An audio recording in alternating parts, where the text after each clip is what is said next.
आज की खबर चैनल राष्ट्रीय स्तर पर लॉन्च हो रहा है। इसके लिए मैं अपनी हार्दिक शुभकामनाएं चैनल को देता हूं और अपेक्षा करता हूं कि चैनल राष्ट्र हित में सही परिप्रेक्ष्य में जनता के बीच समाचारों को ले जाने का काम करेगा। मेरी बहुत बहुत शुभकामनाएं।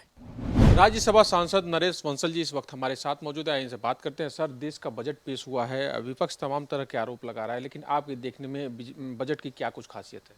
देखिए, विपक्ष के पास कुछ बोलने के लिए है नहीं। बजट पूरी तरह से समावेशी है।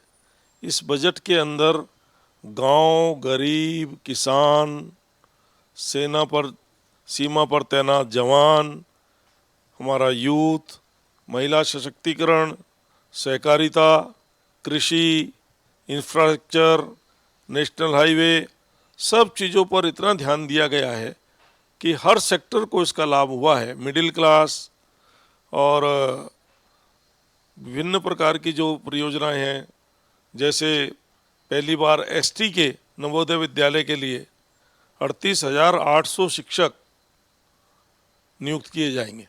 उनको आदर्श नवोदय विद्यालय बनाया जाएगा, जिससे 3.5 लाख एसटी के बच्चों को फायदा होगा। 47 लाख नौजवानों के लिए पूरे देश भर में स्किल सेंटर खुलेंगे प्रधानमंत्री कौशल विकास योजना 4 के अंतर्गत। इंफ्रास्ट्रक्चर के बजट में 33% की बढ़ोतरी हुई है। जो हमारा सड़कों का, नेशनल हाईवे का 10 लाख करोड़ रुपए का प्रोविजन उसमें हुआ है। प्रधानमंत्री आवास योजना में 66% की बढ़ोतरी है, 79,000 करोड़ उसमें दिया है। रेलवे में 2,40,000 करोड़ दिया है, जिससे तेज गति की रेलवे स्टेशन की सुविधाएं, यात्रियों के लिए सुविधाएं, सारा आधुनिकीकरण ये सब होगा। तो road connectivity, rail connectivity, water connectivity, air connectivity, नए 50 एयरपोर्ट खोले जाएंगे। तो सब तरफ विकास की बहार होगी। और पहली बार इंफ्रास्ट्रक्चर सहकारिता का 500 ब्लॉक्स में जाएगा, नीचे तक। सहकारिता के माध्यम से ग्रामीण क्षेत्र की आर्थिकी पुष्ट होगी। इस प्रकार से जो सप्तऋषि लिया है, इसमें सप्तऋषि के माध्यम से फार्मर है, यूथ है, वोमेन है, एमएसएमई है, हेल्थ सेक्टर है, एजुकेशन सेक्टर है, ऐसे सब मिलाकर के जो 7 सेगमेंट्स हैं, उन सब में पूरा विकास होगा। और हमारी अर्थव्यवस्था जिस तेज गति से चल रही है, आने वाले कुछ दिनों में ये 3 ट्रिलियन से छलांग लगा करके 5 ट्रिलियन की हो जाएगी और हम 5वें स्थान से तीसरे चौथे स्थान पर आ जाएंगे।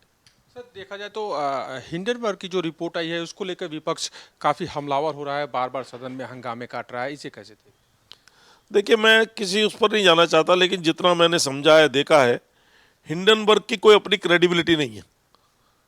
3-4 साल पुरानी, 5 साल पुरानी संस्था है और विदेशों में भी उसकी कोई क्रेडिबिलिटी नहीं है। उसके ऊपर भी बहुत सारे आरोप हैं।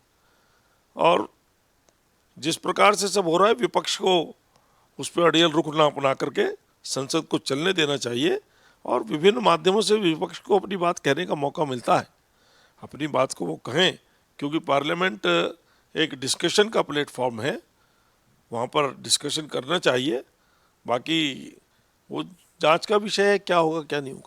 एक सवाल सर, उत्तराखंड से देखा जाए तो जोशीमठ में जो भू धसाव हुआ है, इसको लेकर के सरकार की तरफ से तमाम कवायदे की जा रही हैं, लेकिन विपक्ष कहीं ना कहीं प्रश्न खड़े कर रहा है कि आखिर सरकार कर क्या रही थी? मैं विपक्ष से पूछना चाहता हूँ कि विपक्ष ने क्या किया सिवाय प्रश्न खड़े करने के।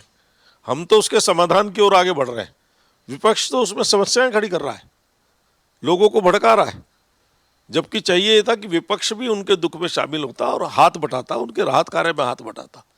हाँ, जोशीमठ में डे 1 से हमारे मुख्यमंत्री जी 3 बार ग्राउंड जीरो पर जा चुके, प्रदेश अध्यक्ष जा चुके, पूरी शासन प्रशासन लगा है, कमिश्नर और वहाँ के उनके अपर सचिव डेरा डाले हुए हैं, जिला अध्यक्ष लगे हुए, जिलाधिकारी लगे हुए हैं। सब प्रकार से लोगों का विस्थापन आवश्यक है तो वो किया जा रहा है, त्वरित राहत आवश्यक है तो वो दी जा रही है। एनडीआरएफ, एसडीआरएफ तुरंत हमारे गृह मंत्री जी ने, प्रधानमंत्री जी ने संज्ञान लिया, वो मॉनिटरिंग कर रहे हैं। और सरकार का तेज गति से लगने का कारण ही वहाँ कोई जान नहीं गई।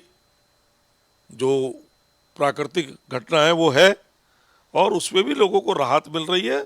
और पूरी तरह से सारा किनको कितना मुआवजा मिलना चाहिए, कितना कितना विस्थापन होना चाहिए, जिनका विस्थापन होगा तो उसकी प्रक्रिया क्या होगी, ये सब हो रहा है। और आगे के लिए भी जोशीगढ़ की घटना से एक सबक लेते हुए आगे के लिए भी वैज्ञानिक उनका अध्ययन कर रहे हैं। अनेक संस्थाएं, CBRI रुड़की, वाडिया इंस्टीट्यूट और जियोलॉजिकल सर्वे ऑफ इंडिया, इस प्रकार की संस्थाएं, उनके वैज्ञानिक सारा अध्ययन कर रहे हैं, जिससे आगे के लिए उसकी सारी रूपरेखा बन सके कि इस प्रकार की घटनाएं न हों। बात करने के लिए बहुत बहुत धन्यवाद। तो ये थे नरेश बंसल जी, जिनका कहना था कि सरकार ने जो बजट पेश किया है वो देश की जनता के हर वर्ग के लिए बेहतर बजट है। साथ ही साथ जोशीमठ में सरकार जनता के लिए सभी कवायद कर रही है और विपक्ष को इस पे सवाल नहीं खड़े करने चाहिए। वीडियो जर्नलिस्ट हरिराम जी के साथ पंकज तिवारी, आज की खबर, दिल्ली।